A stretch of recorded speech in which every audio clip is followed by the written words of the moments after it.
이거는 리스트를 실제로 C 언어로 구현한 코드입니다. 아까 전에 설명한 것처럼 리스트가 헤드부터 시작을 해서 각 데이터들을 거쳐서 마지막에는 널 값까지 간다는 거를 구현을 하고 있는데요. 여기에 대해서 설명을 좀 하도록 하겠습니다. 그러니까 이 코드에 대해서 설명을 좀 하도록 하겠습니다. 먼저 지금 헤더 파일을 보면 알겠지만 C 언어로 구현이 되어 있습니다. 스탠다드 io.h랑 스탠다드 library.h가 사용이 되고 있는 걸 확인할 수 있고요. stdlib 헤더 파일은 말록 함수라든지 프리 함수 때문에 사용을 하고 있는 거고요. 말록 함수를 처음 접하는 사람도 있을 텐데 이 말록 함수에 대해서 좀 그러니까 인터넷으로 좀 찾아보고 정보를 좀 알고 보면 훨씬 더 쉽게 느껴질 거라고 생각을 합니다. 간단하게만 얘기를 하면 이 말록 함수는 메모리 공간상에 동적으로 그러니까 공간을 확보하는 겁니다. 그러니까 프로그램이 실행하는 동안 어떤 양만큼 공간을 확보해줘 라는 그런 명령어라고 생각을 하면 되고요. 여기서는 리스트를 사용해서 어떤 데이터 값들을 그러니까 공간을 만들어서 데이터 값을 넣고 혹은 데이터 값을 지우고 그 공간을 삭제하는 그런 역할을 담당을 하게 되는 거죠. 이 말록 함수가. 그래서 지금 여기서 보는 것처럼 맨 처음에 어떤 공간을 확보를 하고 그 공간에 대한 주소 값을 지금 이 말록 함수는 어떤 공간을 확보한 후에 그 공간의 어떤 변수명을 이제 반환하는 것이 아니라 변수명은 따로 없어요. 그 공간의 포인터 값, 그러니까 주소 값만 반환을 하는 겁니다. 그리고 그 공간에 뭐가 담길지 결정이 안 돼 있기 때문에 지금 요 앞에 이것처럼 형 변환을 해줘야 되는 거예요. 이걸 캐스팅이라고 하죠. 캐스팅을 해줘야 되는데 지금 이것은 struct node라는 자료형, 우리 구조체 배웠잖아요. struct node에 대해서는 좀 이따 다시 설명을 하도록 하고 이겁니다. 설명을 하고 어쨌든 어떤 자료형, 지금 저 말록 함수를 통해서 만들어진 저 공간에 만약에 정수를 넣을 거면 저 앞에 지금 블록 지어진 부분에 이게 아니라 int라는 게 들어가겠죠. 예를 들면 이렇게 int. 근데 지금은 int 자료형을 넣을 게 아니라, 그러니까 저 말록이라는 함수로 확보된 공간에 어떤 정수를 넣을 것이 아니라 위에서 만들어 놓은 구조체 노드라는 그 사용자 정의 자료형으로 사용을 할 거기 때문에, 그러니까 이게 int와 같은 자료형이 되는 거죠. 이해되죠? struct node라는 자료형으로 형 변환 캐스팅을 이렇게 해주는 겁니다.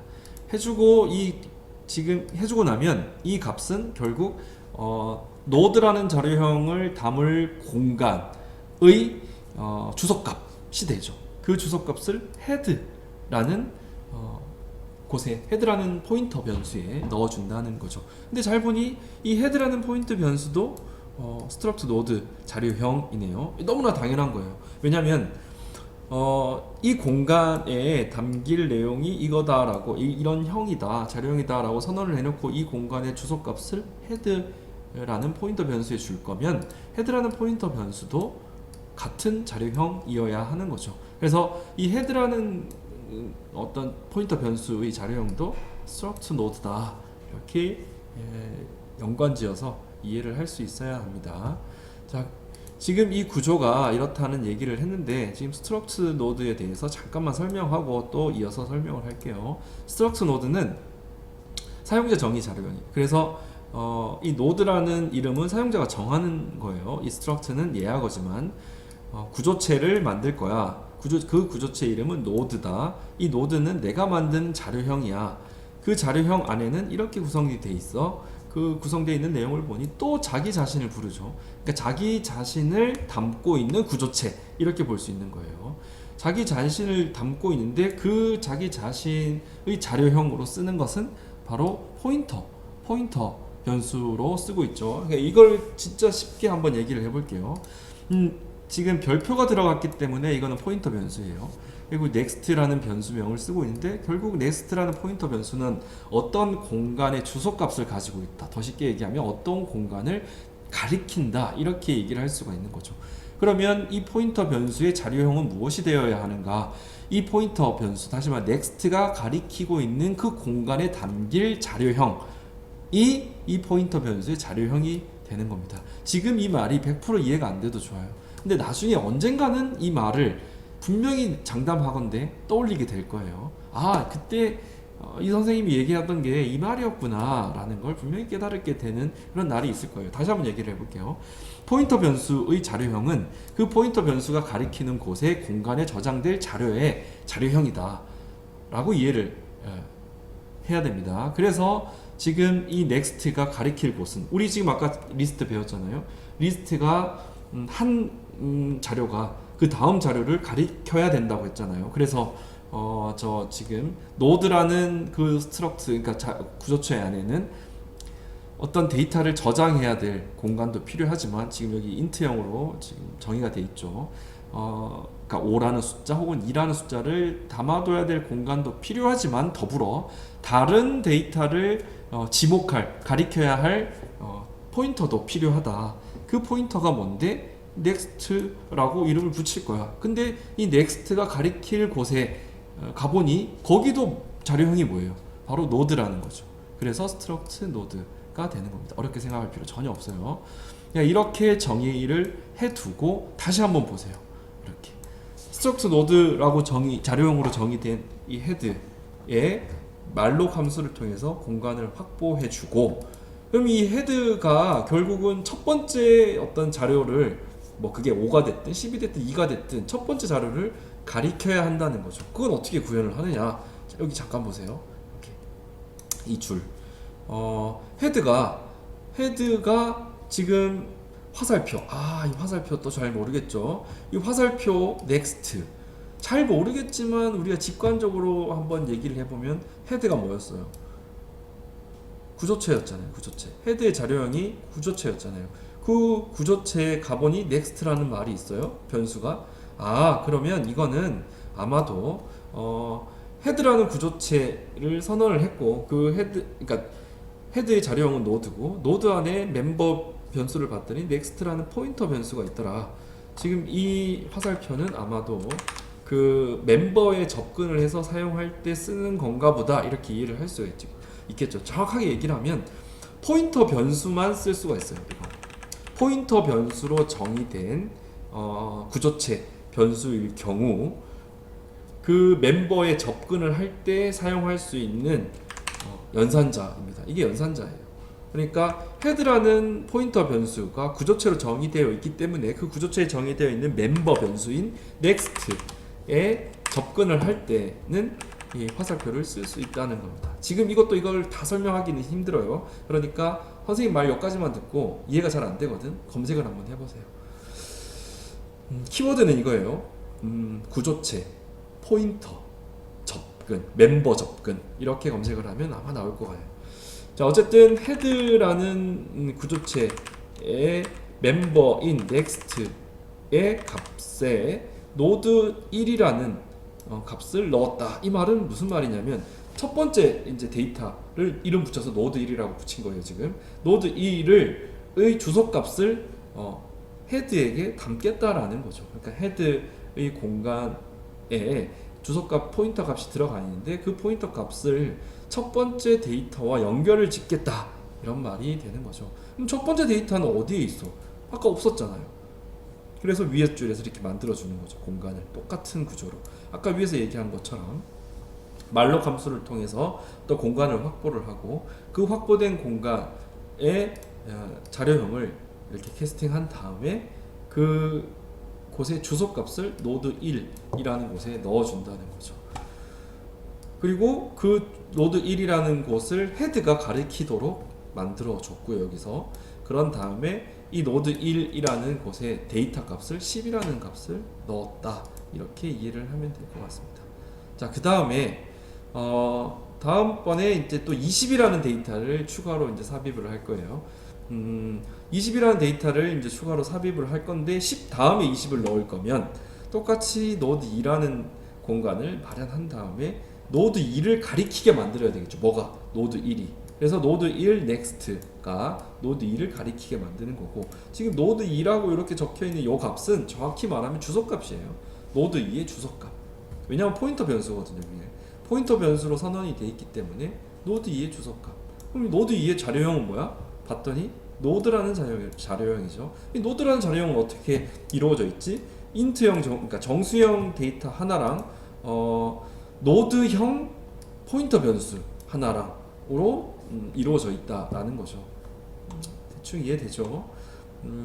그래서 노드 2라는 곳에 주소값을 노드 1의 next에 주고, 그 다음에 노드 2의 어떤 데이터에 20이라는 값을 넣어준다는 거죠. 자, 이렇게 구성을 하고요. 20이 이제 마지막 데이터가 될 거면 20이 null 값을 가리키게 만들어줘야지 이제 리스트 구성이 끝나는 겁니다. 이렇게 구성을 한 후에 각각의 데이터 값들을 한번 조회를 하고 프린트를 해보고 싶어요. 만약에 그러면 밑에 있는 것처럼 반복문을 사용해서 하면 됩니다. 이 반복문을 사용한다는 게 굉장히 중요한데요. 아까 얘기했듯이 배열처럼 인덱싱을 통해서 바로 접근이 불가능해요. 어디서부터? 헤드부터 차례차례로 접근을 해야 된다고 했잖아요. 그런 걸 구현을 해 놓은 건데요. 간단하게 한번 보면 일단 스트럭스 노드를 통해서, 그러니까 노드라는 자료형으로 curr이라는 포인터 변수를 하나 선언을 했어요. 이 포인터 변수에 제일 먼저 담아둘 것은 헤드가 가리키고 있는 곳의 주소값이에요. 헤드가 가리키고 있는 곳의 주소값은 뭐죠? 여기서 10이라는 데이터가 저장되어 있는 곳의 주소값이 되는 거예요. 그래서 여기 보시면 헤드 넥스트는 노드 1이잖아요. 그러니까 노드 1의 주소값인 거죠. 그럼 결국은 cur이라는 포인터 변수에 저장되어 있는 값은 뭐냐? 노드 1의 주소값이 된다는 거죠. 그래서 반복문에 지금 들어왔어요. 보니까 cur이 null이 아니잖아요. 지금 첫 번째 어떤 주소값을 가지고 있다. 노드 1의 주소값을 가지고 있으니까 printf를 하는 거예요. 뭐를 printf를 할 거냐?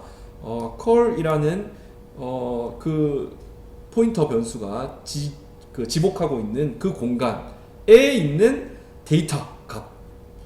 아까 지금 cur이라는 것은 첫 번째 노드 1을 가리키고 있는 거잖아요. 왜냐면 이것 때문에 제일 먼저 초기값을 이렇게 줘버렸으니까 첫 번째 있는 노드 1의 데이터 값을 출력을 하는 거죠. 그러면 10이라는 데이터가 출력이 될 겁니다. 그 다음에 반복문 또 돌아요. 돌면서 돌기 전에 이렇게 되는 거예요. 이번에는 cur이 지금 가리키고 있는 지금 노드 1이 어디를 가리키고 있어요? 지금 cur은 실제로 노드 1을 가리키고 있는 거고, 아니 노드 1의 주소값을 가지고 있는 거고, 그 주소값에 가서 봤더니 데이터는 10이고 next는, 그러니까 노드 1이 가리키고 있는 곳의 주소값은 노드 2가 되는 거죠. 그럼 노드 2를 cur에다가 넣는 거죠. 오케이? 그래서 다시 한번 돌아요. 그러면 20이 또 출력이 되겠죠. 그런 다음에 다시 이 문장을 만나면 이번에는 노드 2가 가리키고 있는 곳의 주소값 뭐냐 봤더니 null 값이죠. 이 null 값을 얘가 가지게 되는 거예요. 그리고 while문이 또 돌아요. 그러면 다시 이번에 저 조건, 그러니까 while문의 조건에 들어가면 이제 이번에는 cur이 null을 가지고 있는 거잖아요. 그러면 null이 아니면 반복문을 도는 거고, null이면 튕겨져 나오는 거죠. 이제 그만 인쇄를 하고 나오는 거죠. 나와서 프리 함수를 만나고, 프리 함수를 만난다는 것은 아까 말록을 통해서 만들어 놓은 그 공간을 어떻게 한다? 날린다라는 거예요. 이제 더 이상 사용자는 이 프로그램은 이 공간을 쓰지 않을 거야. 네가 가져가, CPU 네가 가져가, 이런 말로 이해를 하면 돼요. 공간을 프리하게 놔두는 거죠. 이 프리를 쓰지 않으면 나중에 메모리 공간이 꽉 차서 말록 함수를 쓰더라도 공간을 확보를 못할 수도 있어요. 그래서 항상 버릇처럼 말록을 쓰고 난 후에는 반드시 프리 함수를 써야 된다라는 점도 이해를 하길 바랍니다. 어쨌든 지금 리스트를 이런 식으로 C 언어로, 사실은 이거 이제 실제로 프로그램 코딩을 할 때 이렇게 짜진 않아요. 왜냐면은 라이브러리에 다 만들어져 있어요. STL, 스탠다드 템플릿 라이브러리라고 해서 STL로 지금 다 멋지게 꾸며져 있고, 그 꾸며져 있는 상태에서 몇 가지 함수만 알면 리스트를 아주 쉽게 사용할 수 있어요. 다만 우리 리스트 구조를 이해를 하려고 선생님이 이제 약간은 원시적인 방법으로 C 언어 코드를 이렇게 함께 봤답니다. 자, 여기서 보면 한 가지 실습만 더 하고 마치도록 할게요. 10하고 20 사이에 30이라는 데이터를 넣고 싶어요. 어떻게 하면 될까요? 우리가 삽입 삭제가 리스트는 쉽다고 했잖아요. 맞아요. 똑같이 이제 공간을 다시 만들어야 되겠죠. 이번에 노드 3이라고 해볼게요. 세 번째 데이터로, 그러니까 세 번째로 이제 삽입을 할 건데, 이번에는 1과 2 사이에 삽입을 하고 싶어요. 그러면 노드 3이라는 먼저 공간을 이렇게 만들어야 되겠죠. 만든 다음에 노드 1이 가리켜야 될 곳을 노드 2가 아니라 노드 3이라고 재정의하는 겁니다. 아까 전에 그림에서 이제 파워포인트에서 봤듯이 그 연결고리를 끊어버리고 노드 1은 이제 노드 3을 가리켜라 라고 이제 선언을 하는 거죠. 그 다음에 여긴 노드 3이 돼야 되겠죠. 노드 3의 데이터를 30으로 넣어 봅시다. 이렇게 30으로 넣는 거죠. 그 다음에 노드 3은 다시 노드 2를 가리켜야 될 거니까 여기서 노드 3은 노드 2를 가리키도록 만들고, 노드 2에는 데이터 20 그대로 있는 거죠. 마지막으로 노드 2가 널 값을 가리키는지 확인을 하면, 이제 이렇게 하면 끝인 거죠. 이렇게 해서 또 출력을 하면 순서대로 10, 30, 20이라는 데이터가 출력이 될 거고요. 여기서 똑같이 노드 3을 확보한 공간을 날리는 과정까지 해야 마무리가 되겠죠. 이렇게 리스트를 C 언어로 구현하는 것까지 한번 살펴봤습니다. 수고했습니다.